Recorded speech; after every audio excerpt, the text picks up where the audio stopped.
Hello hi അസ്സാം വലൈക്കും. എന്തെല്ലാം വിശേഷം? എല്ലാവരും സുഖമായിട്ടിരിക്കുന്നു എന്ന് വിചാരിക്കുന്നു. അപ്പോൾ ഇന്നൊരു വ്ളോഗായിട്ട് വന്നത് നമ്മുടെ തംബ്നെയിലൊക്കെ നിങ്ങൾ കണ്ടിട്ടുണ്ടാവും, വീക്ക് ഇൻ മൈ ലൈഫാണ്. സോ ഈ വീക്ക് എൻ്റെ ലാസ്റ്റ് വീക്കാണ് കേരളത്തിൽ. സോ ഞാൻ വിചാരിച്ചു ഒന്ന് വ്ളോഗ് ചെയ്യാം, ഒരു മെമ്മറി ആയിട്ട് അത് എപ്പോഴും ഉണ്ടാവുമല്ലോ എന്നൊക്കെ വിചാരിച്ചിട്ട് സ്റ്റാർട്ടാക്കിയതാണ്. ഈ വീക്ക് സ്റ്റാർട്ട് ചെയ്ത് തന്നെ ഒരു ഹോസ്പിറ്റലിൽ നിന്നായിരുന്നു. അപ്പോൾ നമ്മൾ പോയത് ആസ്റ്റർ മിംസ് കോട്ടക്കലായിരുന്നു. സോ നമ്മളവിടെ പോയത് ഒരു പ്രൊസീജിയറിനായിരുന്നു, യൂട്രൈൻ ആർട്ടറി എംബുലൈസേഷൻ എന്ന് പറയുന്ന പ്രൊസീജിയറിനായിരുന്നു. നമ്മളിവിടെ പോയത് ഫൈബ്രോയിഡിന് വേണ്ടിയിട്ടായിരുന്നു. സെയിം പ്രൊസീജിയർ തന്നെ വെരിക്കോസ് വെയിനും പ്രോസ്റ്റേറ്റ് റിലേറ്റഡ് ഇഷ്യൂസിനൊക്കെ യൂസ് ചെയ്യുന്നുണ്ട്. സോ ഞാൻ മെയിൻലി ഈ വ്ളോഗ് ചെയ്യാന്ന് വിചാരിച്ചത്, ഇത് ആരെങ്കിലും കാണുന്ന ആൾക്കാർ ഈ ഫൈബ്രോയിഡ് ഒക്കെ ആയിട്ട് ഇടങ്ങേറാവുന്ന ആൾക്കാർക്ക് ഇത് യൂസ്ഫുൾ ആയിക്കോട്ടെ എന്ന് വിചാരിച്ചിട്ടാണ്. ബിക്കോസ് ഞാൻ ഇതിനെ കുറിച്ച് അന്വേഷിക്കാൻ തുടങ്ങിയപ്പോഴാണ് ഞാൻ അറിഞ്ഞത് ഇങ്ങനെ ഒരു പ്രൊസീജിയർ ഉണ്ടെന്നും ഇതിവിടെ നടത്തുന്നുണ്ടെന്നൊക്കെ കാര്യം. അപ്പോൾ മെയിൻലി കുറേ ആൾക്കാർ ഈ ഓപ്പൺ സർജറിയും ലാപ്രോസ്കോപ്പിക് ആയിട്ടുള്ള കീ ഹോൾ സർജറി ഒക്കെ ചെയ്യാൻ വല്ലാണ്ട് താല്പര്യമില്ലാത്തവരും അല്ലെങ്കിൽ അത് ചെയ്യാൻ പേടിയുള്ളവർക്കൊക്കെ ചെയ്യാൻ പറ്റുന്ന ഒരു പ്രൊസീജിയറാണ് കേട്ടോ ഇത്. ജസ്റ്റ് 2 ഡേയ്സിന്റെ കാര്യമുള്ളൂ. 1 ഡേ അവിടെ പോയിട്ട് ചെക്കപ്പ് ഒക്കെ ചെയ്ത് ആ സെയിം ഡേ തന്നെ അവർ പ്രൊസീജിയർ ചെയ്യും. എന്നിട്ട് പിന്നെ ഒരു നെക്സ്റ്റ് ഡേ അവർ നമ്മളെ പെയിനൊക്കെ കുറക്കാൻ വേണ്ടിയിട്ട് അവിടെ ഒന്ന് സ്റ്റേ ആക്കിപ്പിക്കും. അത്രേ ഉള്ളൂ. അത് കഴിഞ്ഞിട്ട് തിരിച്ച് വീട്ടിൽ പോയിട്ട് ഒരു 2 ഡേയ്സ് റെസ്റ്റ് എടുക്കണം. പിന്നെ ഒരു 5 ഡേയ്സിൻ്റെ മെഡിക്കേഷൻസും അതോടും കഴിഞ്ഞാൽ പിന്നെ ബാക്ക് ടു നോർമൽ ലൈഫ് ചെയ്യാം നമുക്ക് എല്ലാം. പക്ഷേ ഞങ്ങൾ അങ്ങോട്ട് പോകുമ്പോൾ വളരെ പേടിയായിരുന്നു, ഇത് എന്താണ് എങ്ങനെയാണ് ഇതിൻ്റെ ഔട്ട്കം ഒക്കെ വിചാരിച്ചിട്ട്. അതുകൊണ്ട് ആ ടൈമിൽ വ്ളോഗൊന്നും ചെയ്തില്ല. അത് കഴിഞ്ഞിട്ട് ഓക്കെ ആയതിനു ശേഷം തിരിച്ചു വരുമ്പോഴാണ് പിന്നെ ക്ലിപ്പിങ്സ് ഒക്കെ ഈ ആഡ് ചെയ്യാനുള്ള എടുത്തത്. അങ്ങനെ ഞങ്ങൾ അവിടെ നിന്ന് ഇറങ്ങി വരുന്ന സമയത്ത് അവിടെ അടുത്ത് തന്നെ ആയിരുന്നു ഈ VH അവിൽ മിൽക്ക്. എനിക്കറിയില്ല സത്യമാണോന്ന്, പക്ഷെ ഞാൻ കേട്ടിട്ടുണ്ട് ഈ അവിൽ മിൽക്ക് ഫസ്റ്റ് സ്റ്റാർട്ട് ചെയ്തത് ഈ ഷോപ്പിലാണെന്നാണ്. സോ അത് ഞാൻ മുന്നേ കഴിച്ചിട്ടുള്ളതാണ്. അപ്പം ഇവരൊന്നും കഴിച്ചിട്ടുണ്ടായിരുന്നില്ല. സോ അവർക്കൂടിയും ട്രൈ ചെയ്യാൻ വേണ്ടിയിട്ട് ഞങ്ങൾ അവിടെ പോയിട്ട് 2 അവിൽ മിൽക്ക് വാങ്ങി. ഞങ്ങൾ വാങ്ങിയത് സ്പെഷ്യലാണ്, നല്ല ഉണ്ടായിരുന്നു. ഈ ഭാഗത്തു കൂടി പോകുന്ന ആരാണെങ്കിലും അതൊന്ന് ട്രൈ ചെയ്യേണ്ടതാണ്. അങ്ങനെ ഞങ്ങൾ യാത്രക്കൊക്കെ ശേഷം ഞങ്ങൾ തിരിച്ച് വീട്ടിലെത്തിയപ്പോഴേക്കും രാത്രിയായി. അപ്പോൾ പിന്നെ മെയിനായിട്ട് ആർക്കും ഫുഡ് കഴിക്കാനുള്ള ഒരു മൂഡൊന്നും ഉണ്ടായിരുന്നില്ല. സോ ഞങ്ങൾ ജസ്റ്റ് ബ്രെഡ് ഓംലെറ്റ് ഒക്കെ ഉണ്ടാക്കി കഴിച്ചു. അങ്ങനെ നെക്സ്റ്റ് ഡേ മോർണിംഗ് ഇതായിരുന്നു നമ്മൾ ബ്രേക്ക്ഫാസ്റ്റ്. മുട്ടക്കറി ഞാൻ ഉണ്ടാക്കിയിട്ടുണ്ടായിരുന്നു, മുട്ടച്ചാറ് എന്നാണ് നമ്മളവിടെ പറയുന്നതും.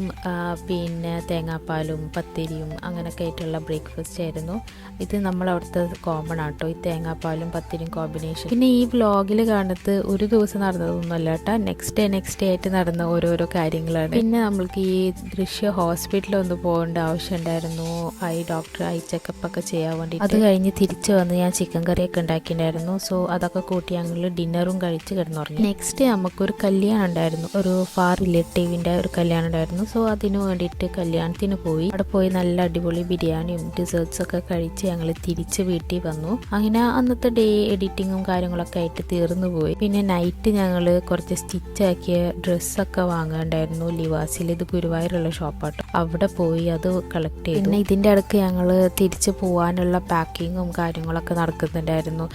കുറേ സാധനങ്ങൾ ഉണക്കി വെക്കാനുണ്ട്, കാരണം പിന്നീട് നമ്മളൊരു 1 ഇയർ അല്ലെങ്കിൽ ഒരു 6 മന്ത് ഒക്കെ കഴിഞ്ഞിട്ട് തിരിച്ചു വരുള്ളൂ. സോ എല്ലാതും വെയിലത്തിട്ട് ഉണക്കി നല്ല വൃത്തിയാക്കി എടുത്തു വെച്ചതിന് ശേഷമാണ് പോവാറ്. സോ അതൊക്കെ ഇൻ ബിറ്റ്വീൻ നടക്കുന്നുണ്ടായിരുന്നു. ഈ റോക്കില്ല, ഇത് ഞാൻ കുറേ കാലമായിട്ട് പെയിൻറ് ചെയ്യാൻ പ്ലാൻ ആക്കിയിട്ടുണ്ടായിരുന്നതാണ്. പക്ഷെ ഓരോ കാര്യങ്ങൾ കാരണം, മെയിൻലി എൻ്റെ മടി കാരണം ഞാനിത് ഇങ്ങനെ പ്രൊക്കാസ്റ്റിനേറ്റ് ചെയ്ത് വെച്ചുകൊണ്ടിരുന്ന ഒരു കാര്യമാണ്. പിന്നെ ഞാൻ വിചാരിച്ചു ഇത് ഫൈനലി ഇത് ചെയ്യാമെന്ന്. ഞാൻ മണാലിയിൽ ഈ ജനുവരി 24 2024 പോയപ്പോൾ കളക്ട് ചെയ്ത് റോക്ക്. എനിക്ക് ഈ ഒരു സ്വഭാവം ഉണ്ട് കേട്ടോ, ഈ എല്ലായിടത്തുനിന്ന് പോയിട്ട് കല്ലും മണ്ണൊക്കെ പറക്കിക്കൊണ്ടുവരുന്നത്. ഇതൊക്കെ എനിക്ക് പിന്നീട് കാണുമ്പോൾ ആ കല്ലൊക്കെ കാണുമ്പോൾ ഈ മെമ്മറീസ് ഒക്കെ വരും. അപ്പോൾ അതിന് വേണ്ടിയിട്ട് ഞാൻ കളക്ട് ചെയ്യുന്നതാണ്. സോ അവിടെ ഞാൻ ഈ ഒരു മലേൻ്റെ താഴെ നിന്ന് കളക്ട് ചെയ്ത റോക്കാണ്. സോ അതുപോലത്തെ ഏകദേശം വരുന്ന രൂപത്തിൽ ഞാൻ പെയിൻറ് ചെയ്ത് അത് ഞാൻ ഈ കൂട്ടത്തിൽ വെച്ചു. അങ്ങനെ ഈവനിങ് ആയപ്പോൾ ഞങ്ങൾ വാഴ കാണാൻ പോയി. ഞാൻ ആക്ച്വലി വൺസ് കണ്ടതാണ്, പിന്നെ ഇവർക്ക് കമ്പനി കൊടുക്കാൻ വേണ്ടി പോയതാണ്. അത് കഴിഞ്ഞ് ഇറങ്ങി ഞങ്ങൾ ഫുഡ് കഴിക്കാൻ വേണ്ടി പോയി. ഞങ്ങൾ പോയത് ഈ കഫേ അഡിക്റ്റിലായിരുന്നു. ഇത് ആക്ച്വലി നല്ലൊരു കഫേയാണ്. ഇവരെ ഫുഡൊക്കെ നല്ല അടിപൊളിയാണ്. ഇവരെ ഷെയ്ക്സ് ആണ് മെയിൻ ഹൈലൈറ്റ്. പിന്നെ അതുമല്ല, ഞങ്ങൾ മെയിൻ ഇഷ്ടമുള്ള ഒരു കാര്യം എന്ന് വെച്ചാൽ ഈ കഫേ രാത്രി 1 മണി 2 മണിക്കൊക്കെ ഓപ്പൺ ആയിരിക്കും. സോ ഡിന്നറൊക്കെ കഴിച്ച് നമ്മൾ രാത്രി ഇരിക്കുന്ന സമയത്ത് ജസ്റ്റ് ഒന്ന് പുറത്ത് പോയി ഫുഡൊക്കെ കഴിക്കാൻ ഞങ്ങൾ ഇങ്ങോട്ട് വരാറുള്ളതാണ്. എന്നിട്ട് അന്ന് നമ്മൾ പോയി വാങ്ങിയത് ഈ ഒരു ചീസി ചിക്കൻ ബർഗറും പിന്നെ ഫ്യൂഷൻ സോസ് ലോഡഡ് ഫ്രൈസും മെക്സിക്കൻ പിസ്സയൊക്കെ നമ്മൾ ഓർഡർ ആക്കിയത്. ഈ ബർഗർ നല്ല അടിപൊളിയായിരുന്നു കേട്ടോ. അവർ സ്വന്തമായിട്ടുള്ള ഒരു പാറ്റിയും ബണ്ണൊക്കെ ആയിട്ട് ഭയങ്കര സോഫ്റ്റ് ആയിരുന്നു, ജ്യൂസി ആയിരുന്നു. കുറേ കാലത്തിന് ശേഷമാണ് ഒരു നല്ലൊരു ബർഗർ കഴിക്കുന്നത്. ഞാൻ ആക്ച്വലി പിസ്സ അടിപൊളിയായിരിക്കും എന്ന് എക്സ്പെക്ട് ചെയ്തു, പക്ഷെ അത്രക്ക് രസമുണ്ടായിരുന്നില്ല ആ ഒരു പിസ്സ. ഫുഡൊക്കെ കഴിച്ചിറങ്ങി ഞങ്ങൾ തിരിച്ച് വീട്ടിൽ പോയി. അങ്ങനെ ഇതാ നെക്സ്റ്റ് ഡേ ആണിത്. ഇന്ന് നമുക്ക് കുറച്ച് കാര്യങ്ങളുണ്ട്, കുറച്ച് ചെറിയ ചെറിയ കാര്യങ്ങളൊക്കെ തീർക്കാനുണ്ട്. സോ നമ്മൾ ആദ്യം തന്നെ പപ്പാൻ്റെ തറവാട് കാണാമെന്ന് പപ്പ പറഞ്ഞിട്ടുണ്ടായിരുന്നു. സോ അത് കാണിക്കാൻ വേണ്ടി പപ്പ കൊണ്ടുപോയി. ഇതാണ് പപ്പ ചാടിക്കുളിച്ചിരുന്ന കുളം, ഇതായിരുന്നു തറവാട്. ആക്ച്വലി ഇവിടെ നമ്മൾ ഫാമിലി ആരും ഇപ്പോൾ താമസിക്കുന്നില്ല, അതുകൊണ്ട് റെൻ്റ് ഔട്ട് ചെയ്ത് വെക്കുന്നതാണ്. പിന്നെ ബാക്കിൽ പപ്പാൻ്റെ പണ്ടത്തെ കുറേ നെയ്ബേഴ്സൊക്കെ ഉണ്ടായിരുന്നു. സോ അവരെ വീട്ടിലൊക്കെ ഞങ്ങളിങ്ങനെ നടന്ന് പോയി, അവരൊക്കെ കണ്ട് സംസാരിച്ച്. അത് കഴിഞ്ഞ് ഞങ്ങൾ ഗുരുവായൂർ അമ്പലത്തിൽ പോയി, അമ്പല നടയിൽ പോയി.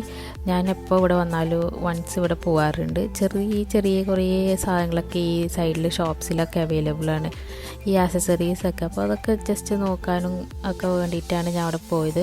അങ്ങനെ തിരിച്ചു വന്ന് ഞങ്ങൾ പാക്കിങ് വളരെ സീരിയസ് ആയിട്ട് ചെയ്തുകൊണ്ടിരിക്കുകയായിരുന്നു, കാരണം പിറ്റേ ദിവസമാണ് ഞങ്ങൾ ഫ്ലൈറ്റ്. അങ്ങനെ നെക്സ്റ്റ് ഡേ ഇതാ നമ്മൾ എയർപോർട്ടിൽ പോവാണ്. പോണ വഴിക്ക് ഞങ്ങളൊരു റെസ്റ്റോറൻറ്റിൽ കയറി ബിരിയാണി ഒക്കെ കഴിച്ച് ഞങ്ങൾ ഫ്ലൈറ്റ് കോഴിക്കോട് എയർപോർട്ടിൽ നിന്നായിരുന്നു. ഞങ്ങൾ കുറച്ച് ലേറ്റായി പോയി ഇറങ്ങും. ഞങ്ങൾ ഫ്ലൈറ്റ് 5 o'clock തന്നെയായിരുന്നു, ബട്ട് ഞങ്ങൾ അവിടെ എത്തിയപ്പോൾ തന്നെ 3:45 ആയിട്ടുണ്ടായിരുന്നു.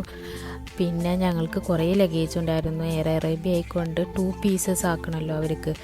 അപ്പോൾ ഞങ്ങൾ ഇത്രയും പേര് കൂടിയിട്ട് ഓൾമോസ്റ്റ് 15 പെട്ടികളുണ്ടായിരുന്നു. അപ്പോൾ അതിൻ്റെ വെയിറ്റ് നോക്കലും കാര്യങ്ങളൊക്കെ ആയിട്ട്.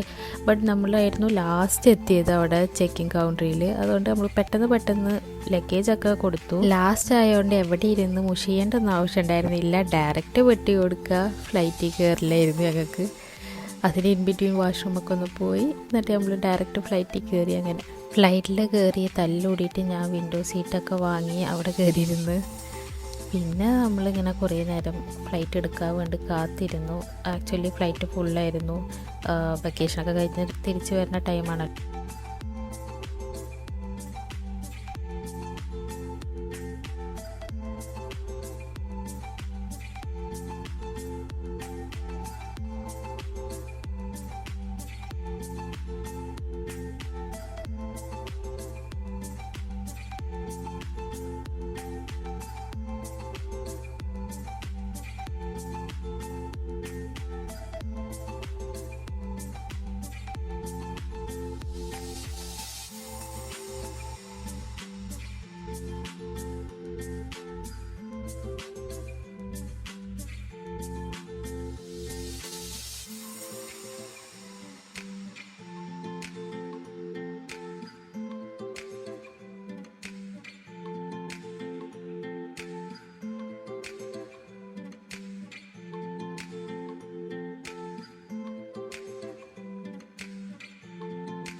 ഫ്ലൈറ്റ് ടേക്ക് ഓഫ് ആയതിന് ശേഷം ഞങ്ങൾ മൂവി കാണാമെന്ന് വിചാരിച്ച് അതൊക്കെ ഇരുന്ന് കാണുമായിരുന്നു. അപ്പോൾ ദാ ഫുഡ് വന്നു. അപ്പോൾ ഞാൻ ഈ വീഡിയോസിലൊക്കെ കണ്ടിട്ടുണ്ട് what I eat in my flight എന്നുള്ള വീഡിയോസ്. അപ്പോൾ അതുപോലെ ഒരു വീഡിയോ എടുക്കാം എന്ന് വിചാരിച്ച് ഞാനും എടുത്തതാണ്. ഞങ്ങൾ ഓർഡർ ആക്കിയിട്ടുണ്ടായിരുന്നു ഈ ചന മസാല ആൻഡ് പറാട്ട ഉണ്ടായിരുന്നു, പിന്നെ ഈ സിംഗർ സാൻഡ്വിച്ച് ഉണ്ടായിരുന്നു. ആക്ച്വലി ഈ ചന മസാല എനിക്ക് വല്ലാണ്ട് ഇഷ്ടപ്പെട്ടില്ല, അതുകൊണ്ട് ഞാൻ അത് പപ്പാക്ക് കൊടുത്ത് സിംഗർ സാൻഡ്വിച്ച് കഴിച്ച്. പിന്നെ മൂവീസൊക്കെ കണ്ടിരുന്ന് ഈ വ്യൂ ഒക്കെ ഞാൻ എൻജോയ് ചെയ്യായിരുന്നു. നല്ല രസമാണ് ഈ വ്യൂ, എപ്പോൾ കണ്ടാലും ഒരിക്കലും മടുക്കാത്തൊരു വ്യൂ ആണ്. അങ്ങനെ ഞങ്ങളിതാ തിരിച്ച് യുഎയിലേക്ക് എത്തിയിരിക്കുന്നു. സോ അങ്ങനെയൊക്കെ ആയിരുന്നു ഈ വ്ളോഗിൽ ഉണ്ടായിരുന്ന വിശേഷങ്ങൾ. സോ ഇത് നിങ്ങൾ എൻജോയ് ചെയ്തിട്ടുണ്ടാവുമെന്ന് ഞാൻ വിചാരിക്കുന്നു. സോ ഇതുപോലെ ഞാൻ ഇനിയും അടുത്ത വ്ളോഗ്സൊക്കെ ആയിട്ട് ഇൻഷാ അല്ലാഹ് വരാൻ ശ്രമിക്കാം. അതുവരെ ബൈ ഫ്രം മീ.